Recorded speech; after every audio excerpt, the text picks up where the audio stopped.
Hello and welcome to another episode of Metal Effort. My name's Nehemiah, and today we're going to be checking out this piece of metal, the Pinion Knives Front Flipper Trapper. This is on loan from Nick Shabazz. He was kind enough to part with his baby for a little while so I could get a look at it. This is not going to be a full review. This is going to be a first impressions. I didn't want to put this knife through the paces too much. It's very expensive and just, perfect. So it wouldn't take much for me to mess it up by accident. So I manhandled it a lot without, marking it up or doing anything crazy with it. So with that framed, let's move on and we'll do a size comparison. So this PM2 is dwarfing this knife. It's not even fitting in the frame. Let's back out a little bit. And then we've got our Para 3 also as a size comparison. So this is a pretty small little knife, which usually trappers are. The blade length is coming in around 2.75 inches. So a nice small little knife. It is kind of thick compared to what you might think for such a small knife. It's actually thicker than the Para 3 or the PM2. Which is of note. It's not necessarily a bad thing, but it's something that you might not expect out of a knife this short. We'll also get a quick weigh-in here, just so you can get a feel for the weight of it. Being thicker than a PM2, it's not going to be the lightest thing ever, but it's still under an ounce an inch. And I think a lot of that has to do with just how lightweight micarta is, and there's a ton of micarta. The liners on the knife are titanium, so it's going to save you a little bit of weight. So ultimately, it's such a small knife in the first place, I don't think it's going to be too much of a weight issue. Now, one thing to note is it comes in a little leather pouch here. There's no clip on this knife, so just tossing it in your pocket, I'm sure you could be fine. If it was the only thing in your pocket, it'd probably be okay. But you've got some metal that could get scratched up on here when the knife is closed. It's just going to take some wear and tear. So, if you want to keep your $850 investment protected, I'd probably throw it in this and then put it in your pocket to be on the safe side. But a little bit different than your normal average pocket knife. Instead of doing the dent, the decent, the excellent, the nitpicks, and the terrible, I'm just going to do some pros and cons. And we'll go over the OCD, which is the open, the close, and the disengage, just to give you kind of a bird's eye view of what's going on with this knife. Things I like about the knife, I'm really impressed by the fit and finish of this thing. It is pretty much immaculate. You have perfectly even, sanding and placement, and everything is just 100% good to go. Having two different types of micarta perfectly executed with that seam line, it is beautiful. I mean, just beautiful how it all comes together. You got the little shield.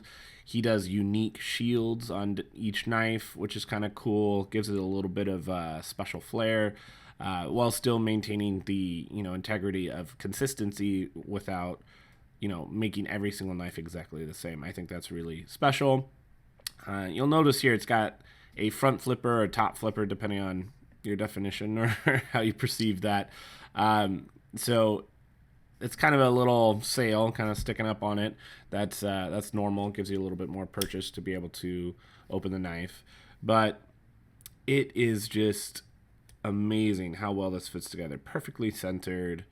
Every single inch of this knife is just perfect. For the ergos of the knife, it's actually quite comfortable. It's something that you normally on a small knife you wouldn't have a lot of room to get a full four-finger grip, but basically what they're doing is this line is kind of a straight sweeping uniform line, so the pivot area is very easy to grip onto. You could snuggle up right next to the blade. It's not exactly a finger choil per se, but it's in the same spot that a finger choil would be. So you can get the full four green fingers on there, no problem. I do have medium-sized hands, so like really, really, really large hands might not be able to get the pinky tucked on, but it's close enough and fits.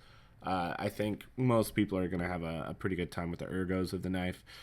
And, micarta is just so warm and inviting that as far as just the tactile feel in your hand, it's always going to be a positive one. I feel like with micarta, it just feels very natural, almost like leather. Just that warm, comfortable feeling. So it's not super form fitting. This finger divots and stuff like on a pair 3 or whatever. This locks you in a little bit more.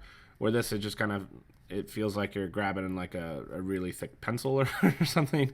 So it's not uncomfortable, but it's also not the most comfortable thing ever. It's not super form fitting. But just, one of the most interesting things of this knife anyway is how unique it is. That it's perfectly blurring the line of like a modern, front flipper, awesome action with like a slip joint or traditional type of aesthetic. And I really like knives that kind of blur that line. Something like the Liang Ma, he has a clip point kind of traditional type knife, but that's a flipper. And it's like your brain is like, what is this? Do these two things belong together? I think they do. It's kind of like peanut butter and jelly when it was first invented. It's just really interesting how it kind of comes together. And so I think, not having a clip is something that's a little bit different outside of, what most of us are used to nowadays with, most pocket knives have a clip on there. So I don't know. Some people might not be super excited about that, but for an $850 knife like this, I don't know how many people are just gonna make it their daily driver anyway. So taking the wear and tear of it, hanging out of your pocket and banging up against tables and stuff you're leaning up against or whatnot, I don't know. I think what's really compelling about this knife is if you took this design, I feel like it could be really easily adapted to like a production model. And so if he partnered with somebody and, had this silhouette, the same design, mapped out, and then just crank them out, maybe add a clip or something, just because production knives, I think that's a harder sell to, make do without a clip. And I don't know, cost-wise, what it would be like to be dishing out these leather pouches left and right. But I think this knife has a lot of potential. Usually I'm not, I have some expensive knives on my channel. I don't mind, an expensive knife here or there. I can appreciate the craftsmanship of it. But I do know, and this is not just, I think, for my perceived audience watching, but also just myself, there's something to be said about, a good $200 knife that is excellent and performs very well, but it's just cheap enough to where you're not afraid to actually use it. And so, one note on this knife that I'm kind of disappointed by is just the steel type at CPM 154. CPM 154 is really easy to sharpen, really easy to polish, and to hand rub satin, which this is. So a lot of knife makers, really high end ones that put a lot of time and care into finishing their blade, really like CPM 154 from a production standpoint. It's just very easy to work on. And that's fine. And again, I don't think you're going to be using this knife to the point where you're going to tell the difference between CPM 154 and something that maybe has better edge retention. But still kind of on a value proposition or just a use case. If I was going to convince myself to get one of these knives and actually use it, I kind of would want something a little bit more premium, something like 20 CV or M390, along those lines.